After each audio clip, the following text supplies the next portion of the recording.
فرشتوں کے اندر پسند کی جانے والی کتاب ہے، کیونکہ یہ پرستش کا، دعاؤں کا اور ایک ایسا مجموعہ ہے جو انسانی تجربات پر بیس کرتا ہے۔ انسان جب دکھوں میں سے، پریشانیوں میں سے، دشمن کے گھراؤ میں سے گزرتا ہے تو اس دباؤ کے اندر وہ خدا سے کس طرح سے التجا کرتا ہے، وہ اپنا کیس کس طرح سے اس منصف کے آگے، اس جج کے آگے پیش کرتا ہے، اور کس طرح سے خداوند کے رحم اور فضل کے تجربات کو اپنی زندگی میں لے کر شکر گزاری اور حمد سے بھر جاتا ہے، یہ سب کچھ ہمیں زبور کی کتاب کے اندر ملتا ہے۔ لیکن آج جو ہم پہلے زبور پر غور کر رہے ہیں تو یہ حقیقی مبارک حالی کو بیان کرتا ہے، یہ انسان کی مبارک والی جو حالت ہے اس کو بیان کرتا ہے۔ مبارک بادی جو ہے یہ خوشی کو، یہ شادمانی کو، یہ برکت کو، یہ سعادت کو ظاہر کرتی ہے۔ جب کوئی شخص اس دنیا میں آتا ہے، جب کوئی نئی چیز لی جاتی ہے، کوئی اچھا کام ہوتا ہے، کوئی پروموشن ہوتی ہے تو ہم ایک دوسرے کو مبارک دیتے ہیں۔ مبارک بندی کے اندر دعا شامل ہے کہ جو کام ہوا ہے، جو نئی زندگی آئی ہے، کسی کو اولاد ملی ہے، کسی کی پروموشن ہوئی ہے، کسی کی سالگرہ ہے، تو یہ دن، یہ چیز، یہ جگہ، یہ سب کچھ آپ کو مبارک ہو، یہ چیز آپ کے لیے ترقی کا باعث ہو، یہ چیز آپ کے لیے سعادت کا باعث ہو، یہ چیز آپ کے نقصان کا باعث نہ ہو، یا اس سے آپ کو عظیمت، شرمندگی اٹھانی نہ پڑے۔ تو مبارک کا جو لفظ ہے یہ اپنے اندر بڑے گہرے معنی اور بھید رکھتا ہے، اور خدا کا کلام بھی دنیا کے اندر لوگوں کو دو کیٹیگریز کے اندر رکھتا ہے۔ ایک وہ لوگ ہیں جو مبارک لوگ ہیں،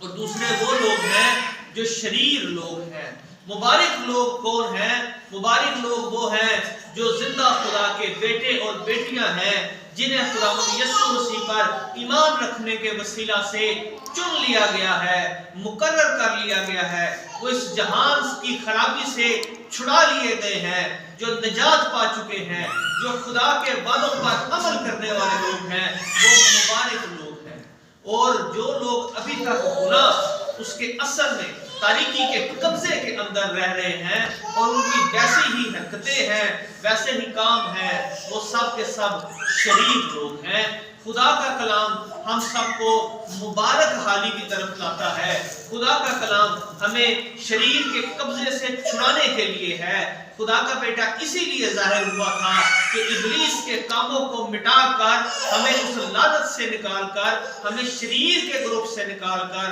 مبارک حالوں کے گروپ کے اندر شامل کرے۔ اور یسوع مسیح کا جو پہلا آواز ہے، یسوع مسیح کا جو پہلا خطبہ ہے، اس کی جو پہلی منادی جو اس نے پہاڑی واز کی صورت میں کی، وہ مبارک کے لفظ سے ہی شروع ہوتی ہے۔ مبارک ہیں وہ جو دل کے غریب ہے، مبارک ہوں وہ جو راست بازی کے بھوکے اور پیاسے ہیں، مبارک ہیں وہ جو حلیم ہیں، مبارک ہیں وہ جو پاک دل ہیں، کیونکہ وہ خدا کو دیکھیں گے۔ تو مبارک حالی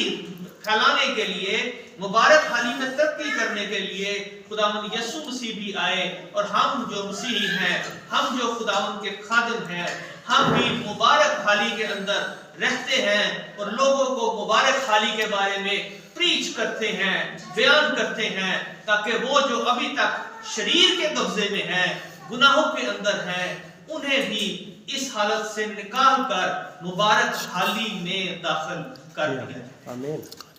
یہ مشن ہے، یہ تعلیم ہے، یہ مقصد ہے، اور یہی میرے عزیزو ہم میں سے ہر ایک کا مقصد ہونا چاہیے۔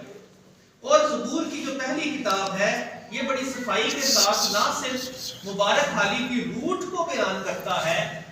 اس کی جڑ کو، اس کی بنیاد کو بیان کر رہا ہے، بلکہ یہ اس کے پورے چال چلن کو، اس کے کریکٹر کو بھی بیان کرتا ہے کہ ایک مبارک شخص کا کریکٹر، کردار معاشرے کے اندر، خاندان کے اندر، کلیسیا کے اندر، ڈیوٹی پلیس کے اوپر کیسا ہوتا ہے۔ ایک مبارک شخص صرف وہ نہیں ہوتا جو چرچ میں ہوتا ہے۔ ہماری مبارک حالی ہمارے گھرانے کے اندر بھی، ہمارے معاشرے کے اندر بھی، ہماری سوسائٹی کے اندر بھی، جہاں جہاں بھی ہمارا انفلوئنس ہے، اسے دوسروں کو متاثر کرنے کے لیے کام میں آنا چاہیے۔ کیونکہ یسوع مسیح نے